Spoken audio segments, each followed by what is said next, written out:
बिस्मिल्लाहिर्रहमानिर्रहीम। अस्सलाम वालेकुम। मैं हूं मोहम्मद उसामा गाजी और आप देख रहे हैं अब पता चला।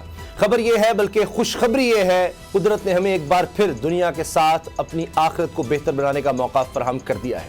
विफाकी शरई अदालत ने एक बार फिर सूदी निज़ाम के खिलाफ फैसला सुना दिया है। सूद को गैर शरई करार देते हुए हुकूमत को हिदायत की गई है दिसंबर 2027 तक मुआशी निज़ाम सूद से पाक किया जाए।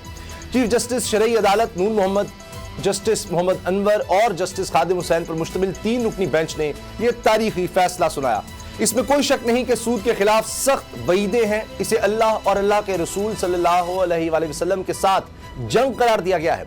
मगर सितम देखिए कि इस्लाम के नाम पर बनने वाले मुल्क का बाल बाल सूद में जकड़ा है। गफलतों नाअहलियों का नौहा यह है कि 75 साल गुजर गए हैं और हम सूद की लानत से जान नहीं छुड़ा सके। आज के फैसले को लेकर यह भी हुस्न इत्तेफाक है कि 14 नवंबर 1991 में जब शरई अदालत ने सूद के खिलाफ फैसला सुनाया था तो उस वक्त नवाज शरीफ वजीर आजम थे, लेकिन बदकिस्मती से इनकी हुकूमत ने इस फैसले पर अमल दरामद की बजाय इसे सुप्रीम कोर्ट में चैलेंज किया। इस्लामी तालीमात के खिलाफ चलना ज्यादा मुनासिब समझा। आज 31 साल बाद जब सूद के खिलाफ विफाकी शरई अदालत से फिर फैसला आया है तो अब नवाज शरीफ के भाई शहबाज शरीफ वजीर आजम है।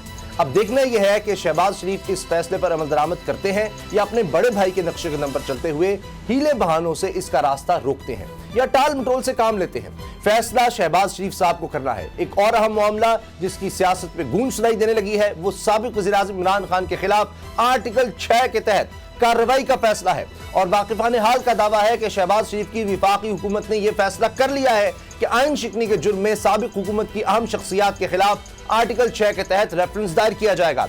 इन शख्सियात में सदर आरिफ अलवी, साबिक वज़ीर आज़म Imran Khan, deputy speaker Qasim Suri, governor Punjab Umar Sarfaraz Cheema शामिल हैं। दावा यह भी किया जा रहा है कि कार्रवाई के लिए वजारत कानून इंसाफ और वजारत दाखिला ने रेफरेंस की तैयारी भी शुरू कर दी। अगर ये दुरुस्त है तो फिर इससे सियासत में नया तूफान बर्पा होगा। तहरीके इंसाफ जो असेंबली से इस्तीफे देकर कब्ल अज़ वक्त इंतखाबात का मुतालबा कर रही है उसके एहतजाज में मजीद शिद्दत आ सकती है। तसादुम के खदशात हकीकत का रूप धार सकते हैं। आज तहरीके इंसाफ की तरफ से कब्ल अज़ वक्त इंतखाबात के लिए शब दुआ का एहतमाम भी किया गया है। मौलाना तारिक जमील दुआ कराएंगे। सवाल यह है कि ये दुआएं मकबूल होंगी या नहीं। इससे कतई नजर साबिक सदर आसिफ अली जरदारी ने दावा किया है कि पार्लियामेंट अपनी मुद्दत पूरी करेगी और इंतखाबात 2023 के इख्तिताम पर ही होंगे। जरदारी साहब के इस दावे पर पीटीआई के एहतजाज को लेकर मुस्तकबिल का मंजरनामा क्या नजर आता है, इसी से आगाज करेंगे। सब्सक्राइब करें और बेल दबाएं ताकि कोई खबर रह न जाए।